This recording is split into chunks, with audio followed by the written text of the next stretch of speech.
jam. Aku bisa. Oke guys, balik lagi di channel Papa Jago TV.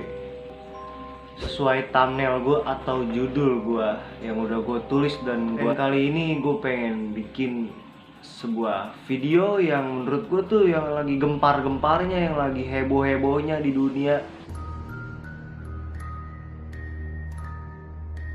tersebut menelpon. Ini yang gue bicarakan bener real, ada bukti. Oke, terima kasih kepada pemilik channel Papa Jago TV yang udah memberikan gue kesempatan untuk berbicara sesuai real dan fakta yang gue alamin di sana.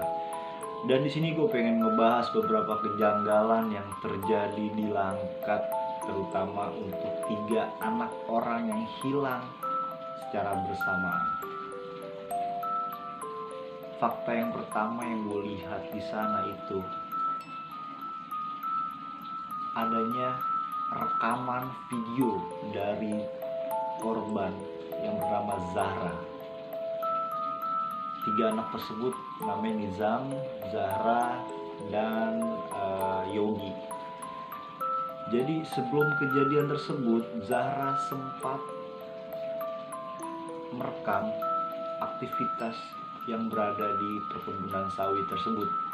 Kasih lihat kalian semua sebelum terjadinya hilangnya anak Langkat,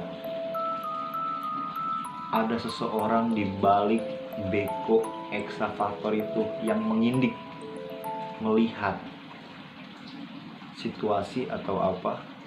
Entah dia kerja tapi dia nggak bawa peralatan. Gue pikir si beber ini fiktif banget, dan hanya bawa sebatang rokok. Dia melihat dari jauh, dan gak lama kemudian supir tersebut menelpon. Ini yang gue bicarakan bener real, ada bukti videonya. Nanti gue kasih videonya, ada nih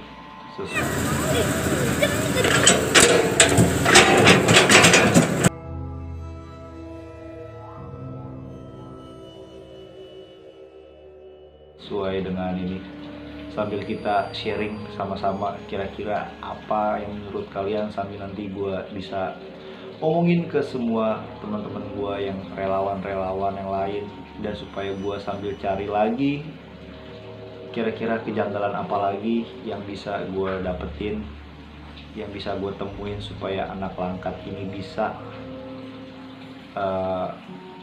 ditemukan.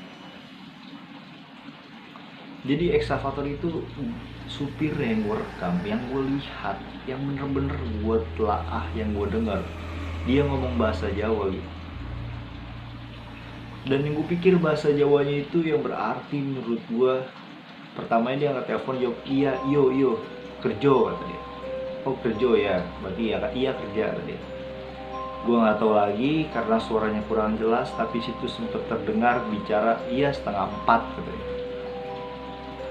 Terus lu mau kesini atau gue yang ke rumah lu, kalau bahasa Indonesianya gitu. Karena gue bukan orang Jawa sih, tapi gue tanya beberapa teman gue yang artinya katanya seperti itu. Jadi gue pikir emang bener-bener banyak banget kejanggalan yang menurut gue ini terdapat di supir eksavator tersebut. Tolong kalian juga bantu, mungkin gue sebagai relawan salah atau kurang benar, tolong kalian komen sebijak mungkin dan kalian kasih apa yang kalian selidiki, apa yang kalian temukan, tolong kalian ceritakan kepada kita semua di sini supaya gue bisa ngebantu dan gue bisa sharing juga ke teman-teman gue yang relawan supaya bisa cepat ditemukan, supaya ada titik terang. Karena gue pikir ini jauh dari yang namanya proses paranormal atau spiritual atau goib gitu. Dan gak lama berselang, orang yang di belakang itu, eksavator itu yang pakai baju putih, hilang dia nggak tahu kemana. Dia ke kebun sawit. Kalau dia pekerja sawit pun menurut gua nggak mungkin, karena dia masih keadaan rapi, enjoy gitu, nggak ada gimana, dia masih santai, dia masih nggak ada apapun itu di situ.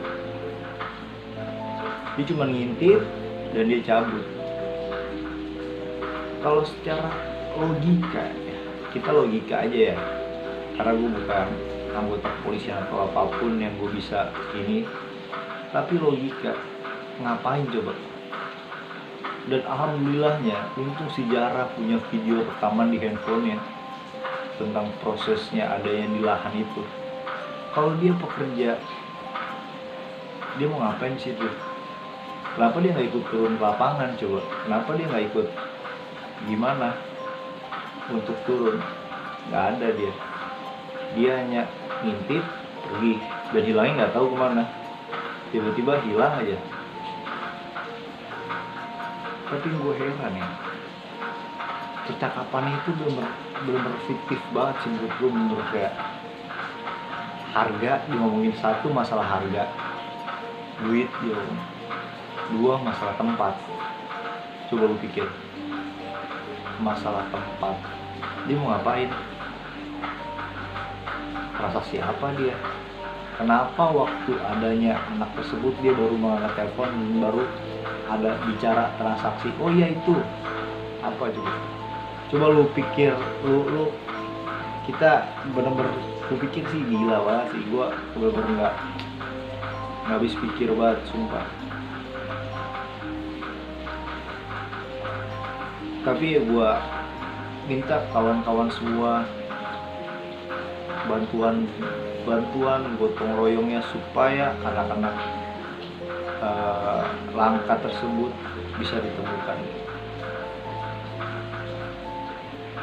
Gue bener-bener, kalau gue pun ini, karena beberapa komentar juga yang gue baca, dan beberapa komentar nih dari channelnya yang punya channel itu katanya bilang tolong dihipnotis supir bekonya.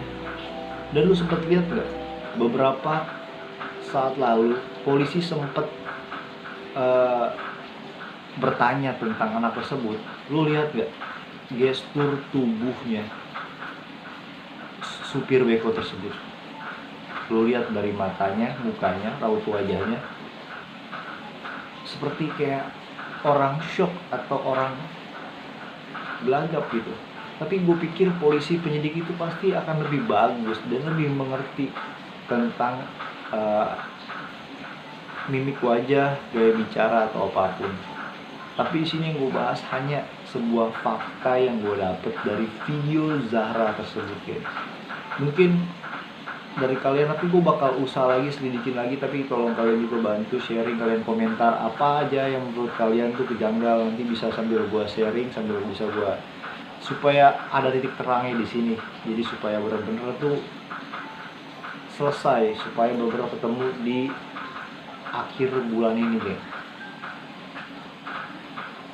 Gue pikir bener-bener sih emang ini gila. Gue pikir ini tuh bener-bener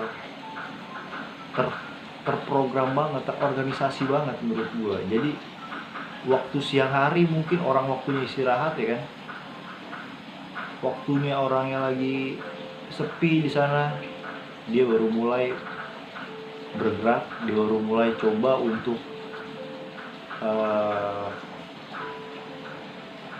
menindaklanjuti atau apa itu, mulai bergerak itu. Jadi dia tunggu momentum di mana saat situasi mulai sepi. Gue bener-bener gila tuh. Yang gue nggak habis pikir dan gue nggak tega itu saat anak-anaknya itu, orang tuanya itu gimana saat anak-anaknya itu hilang, kondisi orang tuanya yang bener gila. Tapi gue serahin lagi ke pihak kepolisian dan kawan-kawan kalian semua supaya kalian bisa bantu komentar di sini. Nanti bisa gue sharing, bisa gue riset lagi tentang kejadian anak langkat ini. Oke. Jadi mungkin